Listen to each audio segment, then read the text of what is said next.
So one visit out to the East Coast to spend time with Abraham. It was September 1995. And Renee and I had decided to take a trip together. And we went and stayed with Sally and George in Nantasket Hall. And we went to the ashram. And we spent time with Mataji. And we went down to Rhode Island and spent time with Abraham. And Frank and Abraham came up. And so we had a good, I would say we were there at least a week or maybe 10 days.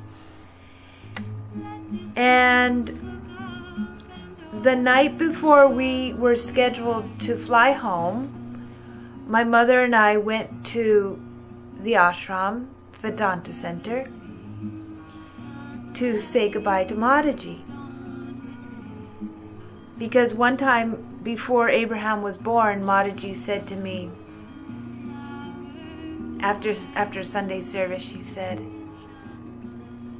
I love the way she looks too. She goes like this, she goes, if only you knew who was coming to you. And I looked over at the picture of Swamiji hanging on the wall, and immediately the vision, the voice, the message, John the Beloved, it's all I could think of. I looked at Swamiji, I heard John the Beloved, I looked back at Mataji and I said, I know.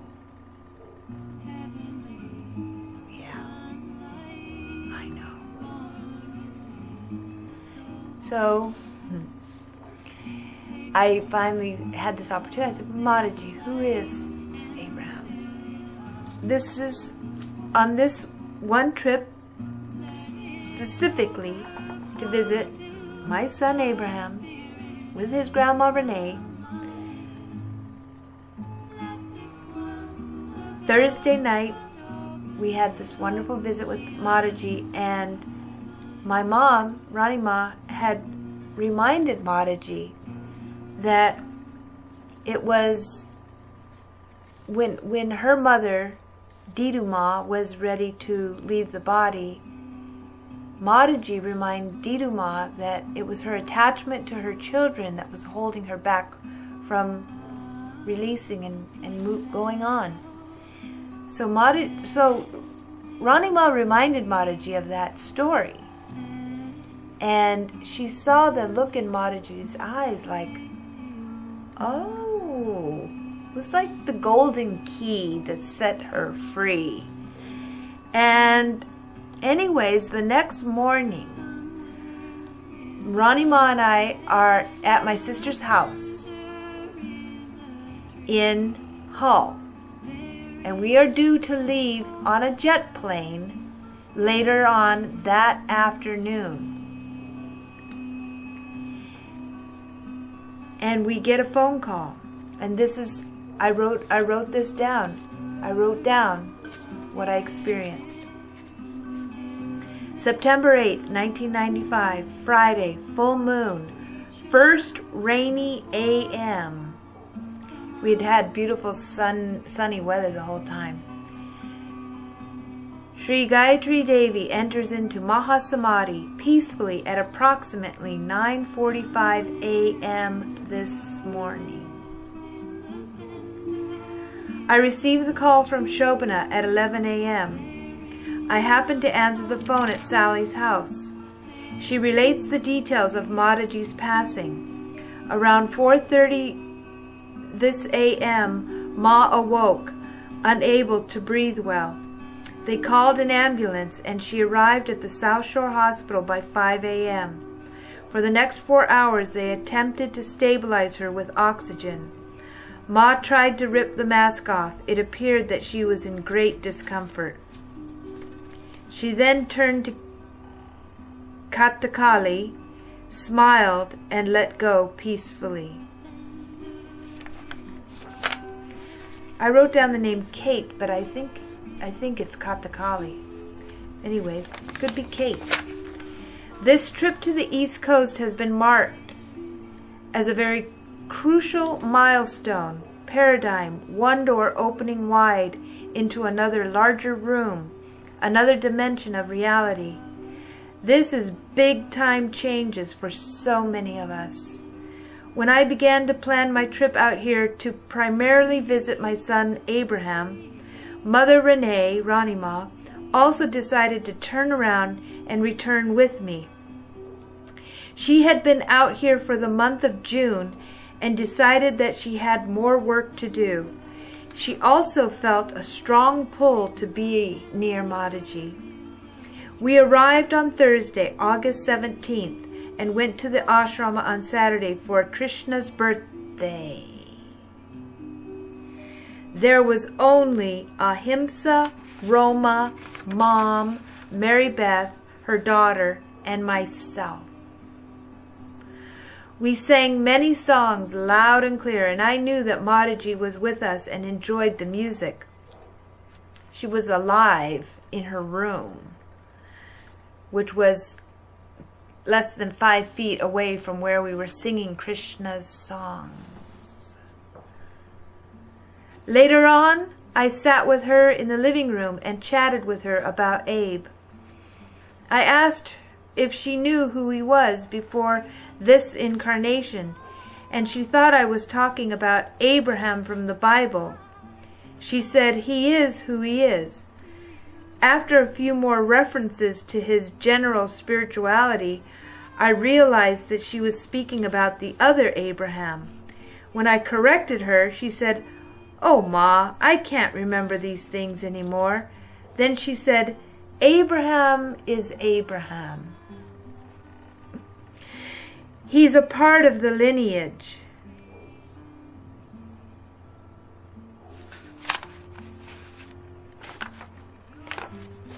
It didn't really matter what she said to me at that time. It was just a moment in this time and space that we shared a bit of conversation, like two friends relaxing in the peace and solitude of our own company. Me and Ma. When I walked into the room, I kicked my shoes off at the door, walked immediately over to her, dropped down to my knees, removed the shawl from her feet, touched them with my forehead, kissed the tops of her feet, and said, "Joy, Ma," and looked up at her. In her usual humble way, she ignored the gesture of salutations and honor, and looking up at her helper, who had just walked in, asked her to get something which had to do with her prasad box. I quickly jumped up and plopped down on the couch next to the table, right under Swami Paramananda's picture.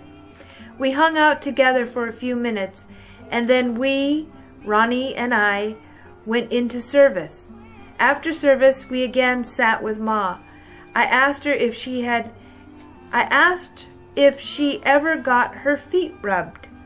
She sort of indicated that she had from time to time. That was the last time I saw Mataji. Rani Ma had an opportunity to spend one last night with her on Thursday evening. She had massaged her feet a few days before, and Mataji complimented her on her professional touch and the energy she felt, as well as the tenderness that was experienced after the treatment. When I received the news that Mataji had passed into Maha Samadhi, I knew that I had the task of telling Rani Ma. She was down at the restaurant finishing up her breakfast. As Sally came into the house, I quickly told her and asked her to stay close to Mom as she heard the words, "Your wonderful and most beautiful Mataji has entered into Maha Samadhi this morning. She is free." It is the gentle weeping and sudden realization of the whole sequence of events and supreme act of grace that Mother had bestowed on us to be here with her at her passing. I immediately asked Shobana which funeral home was going to handle the body, and she said it was probably Sparrow. So I called the home, and they said that she would be there at 12:15 p.m. We arrived at 12:25 with yellow roses and 2 gardenias which Sally had run out quickly to pick up for Mataji's viewing. Sally and Gina went in her car, and we waited 15 minutes before the coal-black hearse pulled up. Kate was in the car and looking very tired. She tried to dissuade us from being there, but then she backed away so that we could stand by the car and say our goodbyes, sing to Mother, and thank her for her blessing in our lives. The time was approximately 9:30 to 9:45. This writing was started on our plane's flight back to the West Coast. I became distracted and never finished until now, January 3rd, 1996. How time flies. I remember leaning over and saying to Mom, "Did you realize we are up with all the angels and great ones? Mataji is probably heading for India right now." Hari Om Tat Sat Om. And that was my account of our experience planning a trip to be with Abraham in the month of August 1995, only to be there on the day that Mataji left her body. And then we were scheduled to fly home that day. And, footnote, we had to hustle up to Boston. After being at the funeral home, we barely had time to jump into our rental car, haul buns up to Boston, which was an hour and 15-minute ride, and we didn't even have time to return the rent-a-car. We pulled up the rent-a-car at the curb and we said to the guy, "Here's the keys, bring the car back for us, we've got to get on a flight home." And we made it just in time. It was an amazing, amazing experience. And that is my dog Shakina. Shakina, come to Mother. Come to Mother and say goodnight. Come. Come up here. Come up. Up, up, up, up, up. Huh? Who's not? Who's not? You barking while Mother is talking on the video? How can you be doing that, you sassy little girl? Sassy? What you walking at, huh? Whoa, you barking at the people walking by? Oh, look at it. Okay, you're going to say goodnight to the camera? Huh? Say goodnight now. Looky. Woo, ha, good night. Oh, she's a good girl. Okay, enough. Now, we're going to say goodnight now.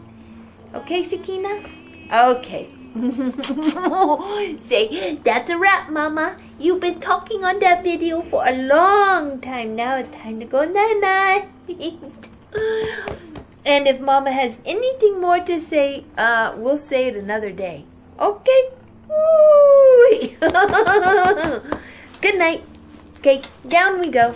Thank you.